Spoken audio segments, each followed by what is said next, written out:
আপনাদেরকে দেখানোর চেষ্টা করব। তো টেবিলের পরে আমি যদি চলে যাই, এখানে ইলিস্ট্রেশন দেওয়া আছে।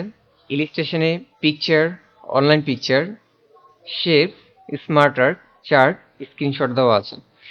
তো পিকচার মানে হচ্ছে কোনো ছবি অ্যাড করতে এটা ব্যবহার করা হয়। তো আমি ডকুমেন্টসে গেলাম, আমি চাচ্ছি যে কোনো একটা ছবি অ্যাড করব। এখান থেকে ইনসার্ট করলাম। ইনসার্ট করার পর কিন্তু আমার এখানে একটা ছবি কি হয়ে গেল, অ্যাড হয়ে গেল। আমি চাইলে এই ছবিটাকে ছোট করতে পারবো, আমি চাইলে ছবিটাকে আবার বড়ও করতে পারবো। তো যে কোনো ছবি আপনি কি করতে পারবেন, এখানে নিতে পারবেন। নেওয়ার পরে ছবি স্টাইল করে রাখতে পারবেন। আপনার কাছে যেই শেপটা ভালো লাগে সেই শেপে আপনি কি করতে পারেন, ছবিটা রাখতে পারেন। তো আমি এই শেপে রাখলাম। তো এইভাবে হচ্ছে আপনার কি করা হয়, এখানে পিকচার অ্যাড করা হয়। অনলাইন পিকচার মানে হচ্ছে আপনি অনলাইন ব্রাউজ করে আপনি এখানে পিকচার কি করতে পারবেন, অ্যাড করতে পারবেন। শেপস হচ্ছে বিভিন্ন আকৃতি বা চিহ্ন। ধরুন আমি এরকম একটা শেপ নিলাম,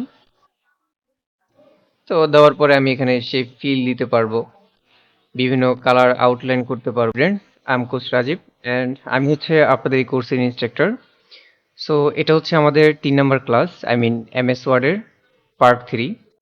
সো আপনারা বিগত দিনে যে 2টা ক্লাস পেয়েছেন ইউটিউবে, সো সেই ক্লাসগুলো হচ্ছে আপনারা হয়তোবা ভালো করে দেখেছেন, নয়তোবা যদি ভালো করে না দেখে থাকেন অবশ্যই ক্লাসগুলো দেখে নেবেন। বিকজ অফ কোনো ক্লাসই হচ্ছে মিস করা যাবে না এবং কোনো কিছু বাদ দেওয়া যাবে না। তো আমরা গত ক্লাসে যেটা লাস্ট শিখেছিলাম, প্যারাগ্রাফের কাজ শিখেছিলাম, ফাইন্ড, রিপ্লেস, সিলেক্ট এগুলো শিখে কিন্তু আমরা হোমের কাজটা কমপ্লিট করেছিলাম। সো আজকে হচ্ছে আমরা ইনসার্ট অ্যান্ড হচ্ছে পেজ লেআউট, রেফারেন্স একটা কিছু কাজ শিখবো যেটা হচ্ছে এই মুহূর্তে প্রয়োজন।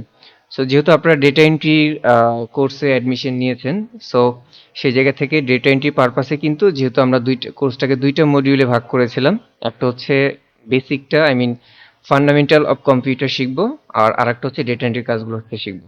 তো সেই জায়গা থেকে আমরা ক্লাস আর খুব বেশি লেন্দি করব না, আমরা চাইবো যে খুব দ্রুত হচ্ছে আমাদের এই কোর্সের যেই রেকর্ডেড ক্লাসগুলো আছে এই ক্লাসগুলো কমপ্লিট করার জন্য।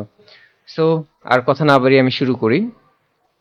তো শুরু করার পূর্বে আমাদের আহ, বরাবর যেটা করতে হয়, আমরা একটা সেন্টেন্স এখানে লিখে নেই।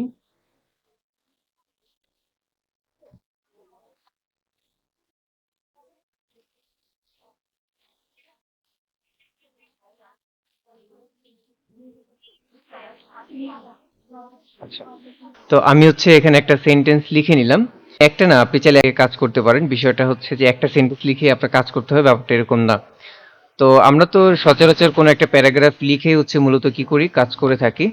তো আলটিমেটলি হচ্ছে দেখুন, প্রথম যে বক্স দেওয়া আছে এটা ওকে বলা হয় পেজেস, অ্যান্ড নাম্বার 2 যেটা দেওয়া আছে table, illustration, media, links, comments, header, footer, page number. তো এই টুলসগুলো হচ্ছে আমার এখানে দেওয়া আছে, এই টুলসগুলো হচ্ছে আমরা শিখবো। একটা বিষয় আপনাদের সাথে আমি ক্লিয়ার করে দিই, সেটা হচ্ছে এই ফ্রন্ট বক্স মানে হচ্ছে ধরুন এটা একটা ফ্রন্ট, রাইট? তারপর হচ্ছে এ কুইক ব্রাউন ফক্স, এটা একটা সেন্টেন্স, তাই না? তো আমরা যদি ফ্রন্টের কাজ করি, যখন আমরা কোনো ফ্রন্টের কালার চেঞ্জ করি, ফ্রন্টের সাইজ ছোট বড় করি, তখন কিন্তু আলটিমেটলি আমরা কি করি, এই ফ্রন্ট বক্স থেকে আমরা কাজগুলো করে থাকি। অ্যান্ড দেন প্যারাগ্রাফ হচ্ছে আপনার এই যে সেন্টেন্স আছে, এরকম অনেকগুলো সেন্টেন্স মিলিয়ে হচ্ছে একটা প্যারাগ্রাফ হয়। তো এখান থেকে এই টাইটেলের কাজ করতে পারবো, আমরা বুলেটের কাজ করতে পারবো, যে কাজগুলো আমরা দেখেছিলাম প্যারাগ্রাফ। একইভাবে ইনসার্ট হচ্ছে এখানে আমরা 3 নাম্বার যেটা আসে পেজের কাজ। এখন আমাদের কি করতে হবে, পেজের কাজগুলো দেখতে হবে। সো আপনারা ফ্রন্টের কাজ বুঝতে পারলেন, সেন্টেন্সের কাজ বুঝতে পারলেন, বাট প্যারাগ্রাফের পরে হচ্ছে আমরা এখন যেটা দেখতে চাইবো সেটা হচ্ছে কি, পেজের কাজ শিখবো আমরা। সো দেখেন পেজেসে দেওয়া আছে কভার পেজ, তাই না? কভার পেজে ক্লিক করার পরে এগুলো কভার দেওয়া আছে। আমরা যে কোনো বই পড়ি অথবা বই দেখি, তার প্রথম যে পৃষ্ঠাটা থাকে সেটাকে হচ্ছে আমরা কভার পেজ বলে থাকি। তো এরকম একটা কভার থেকে একটা কভার পেজ নিয়ে নিলাম। নিয়ে নেওয়ার পরে আপনার যেই বইটি লিখবেন অথবা হচ্ছে যেই ডকুমেন্টসটি লিখবেন সেই ডকুমেন্টসের টাইটেল দিবেন এবং এখানে আপনি দিবেন। তো এরপর হচ্ছে এটা যে টাইপ করতেছে অথবা যে কাজ করতেছে তার হচ্ছে ইনফরমেশন এখানে দেওয়া আছে। এই হচ্ছে মূলত কভার পেজ। তো কভার পেজের পর থেকে হচ্ছে আমরা এখানে কি করতে পারবো, আমাদের কাজগুলো করতে পারবো। তো ব্ল্যাঙ্ক পেজ হচ্ছে খালি পৃষ্ঠা, এরকম একটা খালি পৃষ্ঠা নিতে হচ্ছে আমরা ব্ল্যাঙ্ক পেজ ব্যবহার করব। পেজ ব্রেক হচ্ছে আপনার প্রথম পেজ থেকে দ্বিতীয় পেজে যাওয়া। যেমন আমি ব্ল্যাঙ্ক পেজ যখন দিলাম, আমার কিন্তু নতুন একটা পৃষ্ঠা, খালি পৃষ্ঠা চলে আসলো। যদি আমি পেজ ব্রেকে দিই, আপনি একটু এখানে লক্ষ্য করুন, আমি আছি পেজ 2 অফ 3, তার মানে আমার এখানে টোটাল পেজ আছে 3টা। 3টা পেজের মধ্যে আমি আছি অলরেডি 2 নম্বর পেজে। তো এখন আমি যদি 3 নম্বর পেজে যেতে চাই, সেক্ষেত্রে আমি পেজ ব্রেক দিব। দেখেন আমি কিন্তু এখন 3 নম্বর পেজে আছি। তো এই হচ্ছে বিষয়, page break, blank page and cover page. তারপর আসুন টেবিল। এই টেবিলটা হচ্ছে অনেক বেশি ইম্পর্টেন্ট, কারণ আমরা যখন কোনো বায়োডেটা কাজ করি অথবা হচ্ছে কোনো ডেটা সংরক্ষণ করি, বায়োর কাজ করি, সেক্ষেত্রে হচ্ছে আমরা এই টেবিলটা কি করে থাকি, ব্যবহার করে থাকি। তো আজকে আপনারা যারা প্র্যাকটিক্যাল ক্লাস করেছেন আমাদের ল্যাবে এসে, তারা হয়তোবা এই ক্লাসগুলো পেয়েছেন। তারপর হচ্ছে রেকর্ডেড করে আমি এই বিষয়গুলো আরো ক্লিয়ার করার জন্য হচ্ছে আপনাদের সাথে যুক্ত হয়েছি। তো আলটিমেটলি টেবিলে যদি আমরা ক্লিক করি, ধরুন একটা টেবিলে কি কাজ করা হয়। আপনাকে যদি বলা হয় যে 10টা স্টুডেন্টের একটা বায়ো তুমি কি করে দাও, আমাকে কালেক্ট করে দাও, অথবা হচ্ছে একটা এরিয়ার 10টা রেস্টুরেন্টের ইনফরমেশন আমাকে কালেক্ট করে দাও, তাহলে এখানে কি কি চাইতে পারে? প্রথমে আমার সিরিয়াল নাম্বার চাইতে পারে, দ্বিতীয়ত হচ্ছে রেস্টুরেন্টের নাম চাইতে পারে, রেস্টুরেন্টের মালিকের নাম চাইতে পারে, রেস্টুরেন্টে কোন এরিয়ায় সেই নামগুলো জানতে পারে। এই যে তথ্যগুলো আছে, এই তথ্যগুলোকে আমরা বলি ডেটা। আবার এই ডেটাগুলোকে যখন আমরা একটা টেবিলের মধ্যে নিয়ে আসি, তখন সেটাকে আমরা বলি ডেটা এন্ট্রি। তো এখানে টেবিল লিমিট দেওয়া আছে, বাট আপনি যে এন্ট্রিগুলো কাজ করবেন, আপনি বুঝতে পারবেন যে আপনার কি কি এন্ট্রি নিতে হবে। তো এখানে আমি একটা টেবিল নিব এখন। আমি এখানে আহ, দেখতে পাচ্ছেন যে এখানে যে খাড়া যে দাগটা দেখতে পাচ্ছেন, এটা হচ্ছে কলাম, এবং এই যে এখানে যেটা দেখতে পাচ্ছেন, এটাকে বলা হয় রো। তারপরে কলাম এবং রো, এই দুইটা জিনিসের সমন্বয়ে কিন্তু আমাদের কি হয়, আমাদের হচ্ছে একটি বক্স হয়, যেটাকে আমরা নেম বক্স বলি অথবা হচ্ছে টেবল বলে থাকি। তো আলটিমেটলি আমি এখানে একটা বক্স নিয়ে নিলাম, একটা টেবিল নিয়ে নিলাম। আমি এখন এটাকে কাস্টমাইজ করব। কাস্টমাইজ করার জন্য আপনি একটু এটার দিকে দেখেন, এই যে এখানে এভাবে ধরবো, ধরার পরে কিন্তু আমি এটা চাচ্ছি সিরিয়াল নাম্বার দিব। সো আমি এখানে নিয়ে আসলাম। তো এখানে আমি লিখে দিলাম SL, আই মিন সিরিয়াল। বক্সটা আমরা একটু বড় করে নিই। আচ্ছা, এখানে হচ্ছে আমরা সিরিয়াল নাম্বার নিলাম। এরপর হচ্ছে ধরুন আমরা স্টুডেন্ট বায়োটি এখন কালেক্ট করব। আমি এখানে দিলাম নেম, দেন হচ্ছে ব্লাড গ্রুপ, দেন এরিয়া, দেন হচ্ছে স্কুল নেম। ঠিক আছে? তো এখন এখানে যে লেখাগুলো আমরা লিখেছি, এই লেখাগুলো আমি চাচ্ছি সবগুলো লেখা সেন্টারে নিয়ে আসবো। So আমি এটা কি করব, সম্পূর্ণটা সিলেক্ট করব। সিলেক্ট করে আমি এই যে প্যারাগ্রাফ থেকে আমি সেন্টারে নিয়ে আসলাম। এরপর আমি চাচ্ছি এটাকে একটা কালার দিব। সো এখানে আমি কালার এন্ড শেডিং এ চলে যাব। যাওয়ার পর আমি যে কোনো একটা কালার এখান থেকে সিলেক্ট করলাম। আমার বক্সটা কিন্তু, আমি টেবিলটাও কিন্তু আমার কমপ্লিট হয়ে গেল। কমপ্লিট হয়ে যাওয়ার পর আমি এটা সম্পূর্ণটা সিলেক্ট করে একটা নাম্বারিং করব। তো আলটিমেটলি আপনি যতগুলো নাম্বারিং করবেন ততগুলো সিলেক্ট করে নেবেন এখান থেকে সম্পূর্ণটা। তো আমি এখানে 4টা নাম্বারিং করেছি, so আমি 4টা নিলাম। আমি এখানে আর একটা অ্যাড করে নিই। 5জন স্টুডেন্টের আমরা কি করব, এখানে বায়ো কালেক্ট করব। তো এখানে আমি একটা হেডার দিয়ে দিব, যেখানে লেখা থাকবে স্টুডেন্ট বায়ো।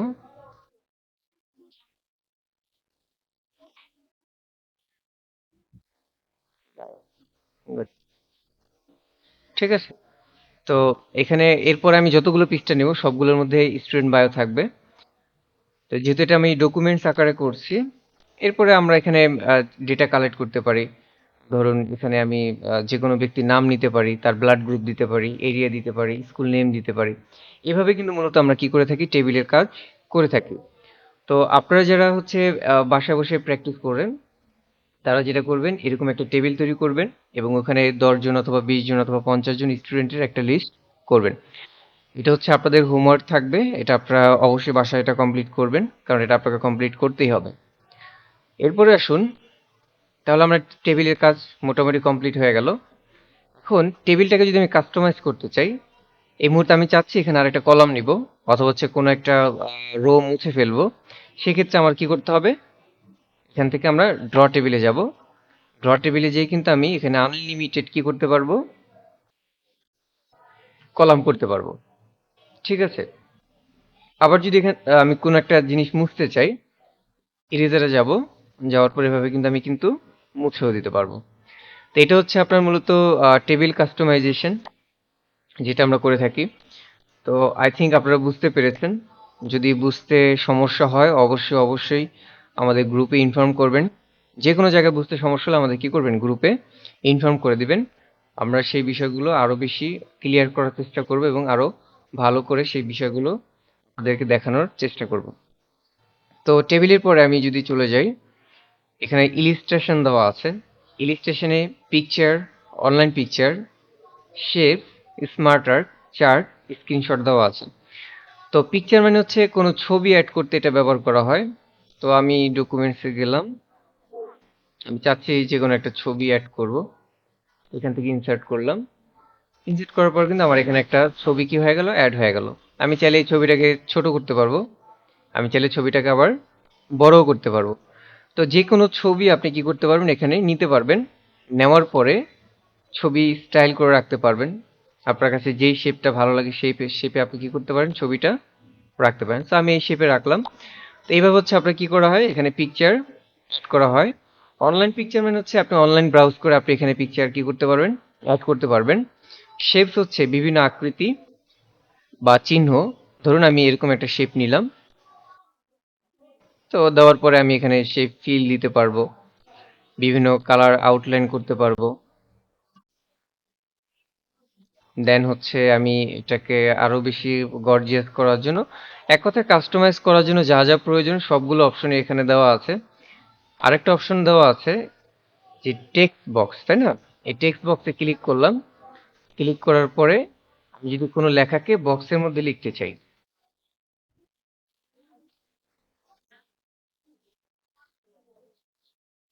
ঠিক আছে? আমি কোনো লেখাকে যদি বক্সের মধ্যে লিখতে চাই, সেই ক্ষেত্রে আমরা যেটা করব, টেক্সট বক্সে যাব। টেক্সট বক্স নিয়ে আমরা কি করব, লেখাগুলো লিখব।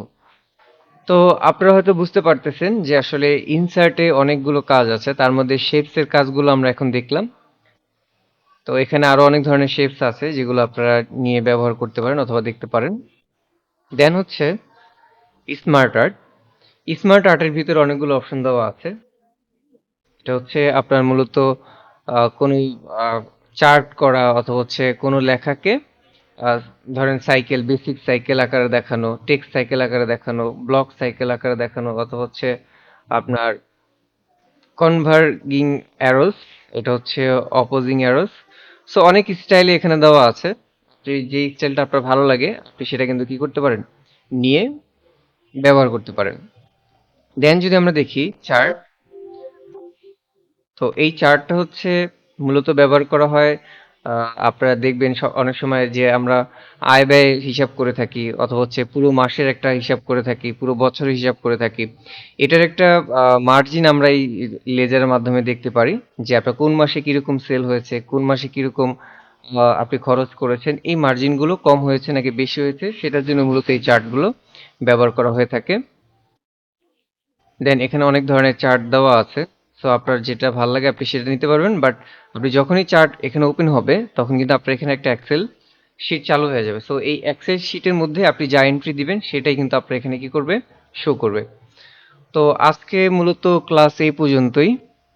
নেক্সট টাইম আমি যেটা করব সেটা হচ্ছে এই ইনসার্ট থেকে শেষ করার চেষ্টা করব। ইনসার্ট শেষ করার পরে আমাদের আর কোনো এখানে খুব বেশি কাজ নাই। সেই কাজগুলো দেখে আমরা এমএস ওয়ার্ড কি করে দিব, শেষ করে দিব। তো আপনাদের যদি কোনো প্রশ্ন থাকে অবশ্যই আমাদের ইনবক্স করবেন এবং গ্রুপে হচ্ছে অবশ্যই ইনফর্ম করবেন। আর ক্লাসগুলো সবাই মনোযোগ সহকারে দেখবেন। সবাই ভালো থাকবেন। আসসালামু আলাইকুম।